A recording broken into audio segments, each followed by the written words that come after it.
हरे कृष्णा। जय जगन्नाथ। स्वागत है आप सबका हमारे सुप्रभात कार्यक्रम में। और आज हम सुनाते हैं आपको बहुत ही अच्छा, बहुत ही सुंदर स्टोरी।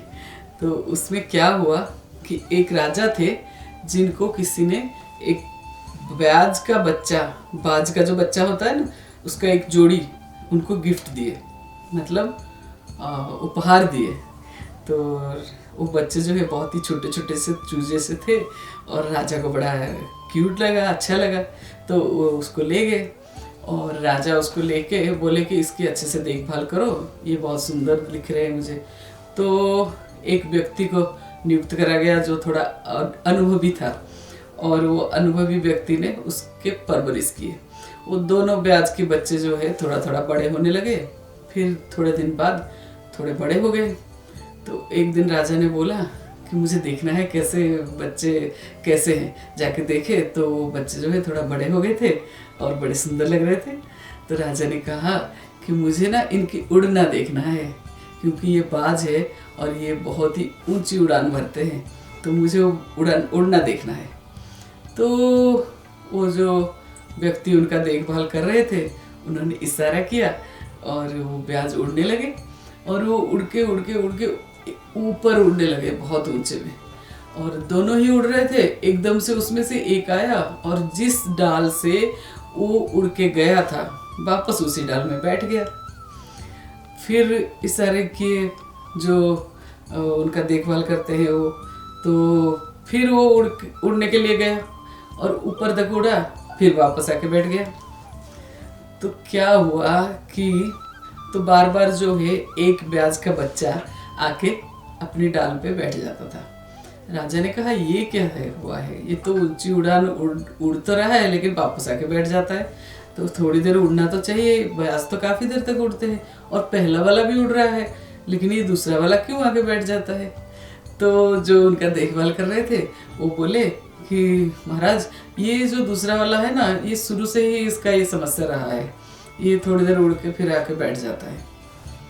तो राजा ने कहा ऐसा नहीं है, मुझे दोनों उड़ता हुआ देखना है, तो कुछ करो। फिर वहाँ पे क्या हुआ, वो ऐलान कर दिया गया कि जो दूसरे वाले बाज को भी उड़ा देगा उसको इनाम मिलेगा। तो क्या हुआ, बहुत लोग आए, अब कोशिश तो करेंगे ना इनाम के लिए।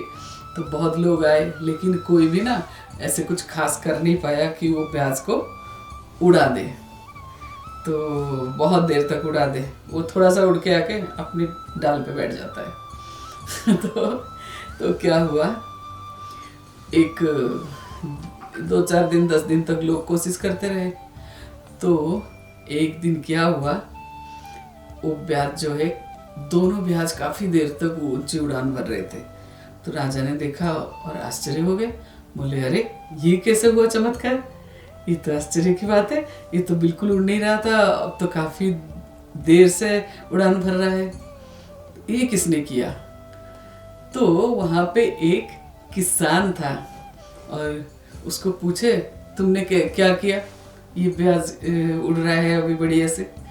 तो उसने बोला कि साहब मुझे तो नहीं आता है कुछ कला वला, मैं एक साधारण सा किसान हूँ और मैंने सिर्फ यही करा कि वो ब्याज जिस डाल में आके बार बार बैठ रहा था उस डाल को तोड़ दिया, काट दिया। तो वो ब्याज जो है बाज जो है आके देखता है कि वहाँ पे डाल ही नहीं है, तो वो बैठता ही नहीं और ऊपर जाके उड़ रहा है।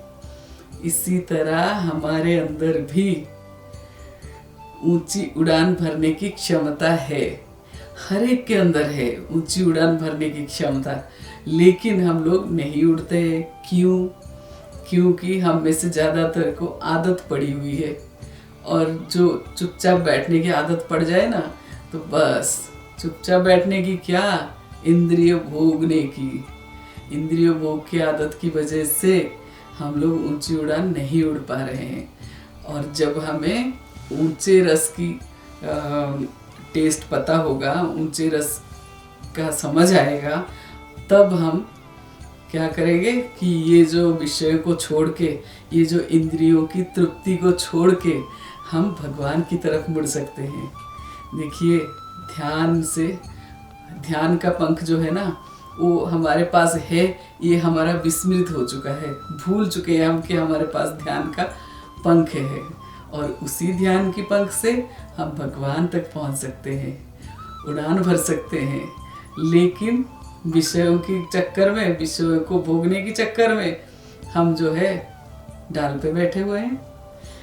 तो भगवद गीता में भगवान कहते हैं, विषया भी निवर्तन्ते निराहारस्य देहिना, विषया भी निवर्तन्ते निराहारस्य देहिनः, रसोवर्ज्य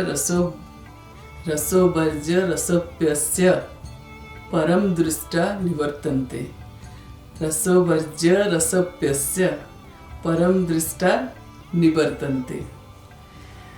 अर्थात भगवद गीता का दूसरी अध्याय का 49 नंबर श्लोक है, और इसमें भगवान कहते हैं कि जो इंद्रियों भोग के कारण, इंद्रियों भोग करने के कारण से जीवात्मा बिल्कुल विषयों में घेरा रहता है, अगर उसको ऊंची रस मिलता है, अगर वो भगवान का ध्यान को समझ पाता है, तो ये सब बंद करके वो भगवान की तरफ मुड़ सकता है, ऊंची उड़ान भर सकता है, और भगवान को ध्यान करके भक्ति में स्थिर हो सकता है।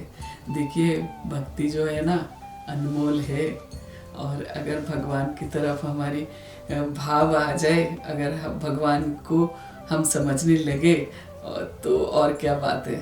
बात तो यही है ना। आपका दिन शुभ हो और मंगलमय हो। हरे कृष्णा।